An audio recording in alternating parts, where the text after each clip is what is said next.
सोनीपत में पत्नी ने बॉयफ्रेंड के साथ मिलकर रचा ऐसा खौफनाक कत्ल जिसकी कहानी सुनते ही पूरा देश कांप उठा।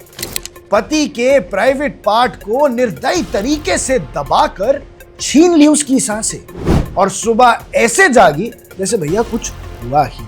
हरियाणा के सोनीपत से सामने आई है ये कहानी। ये सिर्फ एक मर्डर की कहानी नहीं है, बल्कि भरोसे, रिश्तों और इंसानियत को हिला के रख देने वाली है। रामकिशन, जो एक मैरिज पैलेस में केयरटेकर के तौर पर काम करता था, मंगलवार की सुबह को अपने ही कमरे में बेजान पाया। शुरुआत में सबको लगा शायद मौत नेचुरल तरीके से हो गई होगी, क्योंकि भैया उसकी बीवी सरिता निडर थी और वहीं खड़ी कर रही थी और यही दावा कर रही थी। लेकिन कमरे का मंजर कुछ और ही सच बयां कर गया और कुछ और ही सच बयां कर रहा था। चेहरे पर तकिया था और भैया प्राइवेट पार्ट पर चोट के निशान के साथ साथ भयंकर सूजन थी।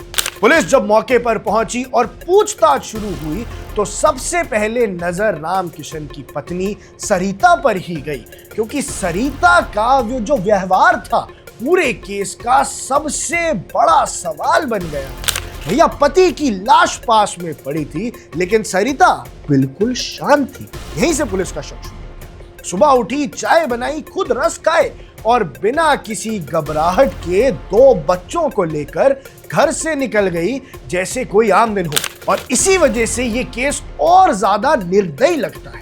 जैसे जैसे पुलिस ने पूरी रात की कहानी जोड़नी शुरू की तो एक एक कड़ी खुलने लगी। सामने आया कि मर्डर से कुछ घंटे पहले सरिता और रामकिशन के बीच 3000 रुपए को लेकर झगड़ा हुआ था। बहुत बड़ी, आवाज तेज हुई, लेकिन हैरानी की बात यह थी कि झगड़े के बाद भी दोनों ने साथ बैठकर खाना खाया था और एक ही कमरे में सोने भी चले गए थे। तो 3000 की बात लग नहीं रही थी, लेकिन रात के अंधेरे में ये झगड़ा साजिश में बदल चुका था।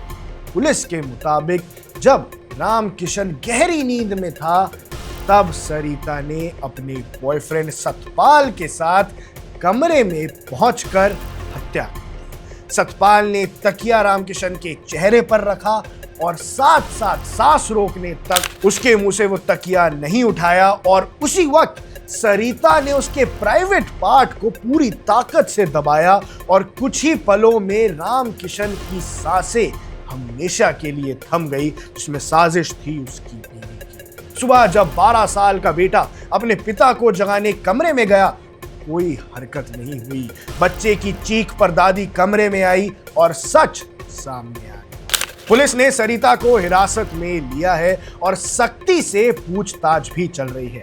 आखिरकार सरिता टूट गई और कबूल कर गई कि ये कत्ल उसने अपने बॉयफ्रेंड सतपाल के साथ मिलकर किया है। फिलहाल सोनीपत पुलिस ने सरिता को गिरफ्तार कर लिया है, लेकिन सतपाल, जो सरिता का बॉयफ्रेंड था, वो अभी भी गायब है, अभी भी फरार है।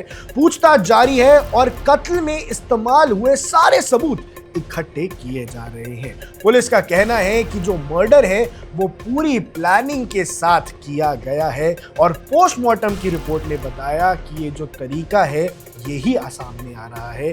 जो जान गई थी वो प्राइवेट पार्ट पे दबाव और साथ साथ सांसें रोकने की वजह से गई थी। आरोपियों को कोर्ट में पेश किया जाएगा, जहां पुलिस उनकी रिमांड मांगेगी। इस पूरे मामले में और भी गिरफ्तारियां या खुलासे होने से अभी इनकार नहीं किया जा रहा है। इस साजिश के पीछे और कितनी परतें हैं और कितनी लेयर्स हैं, ये बात भी अब सामने आ जाएगी। आप देख रहे हैं वन इंडिया, मैं हूं आकाश कौशिक।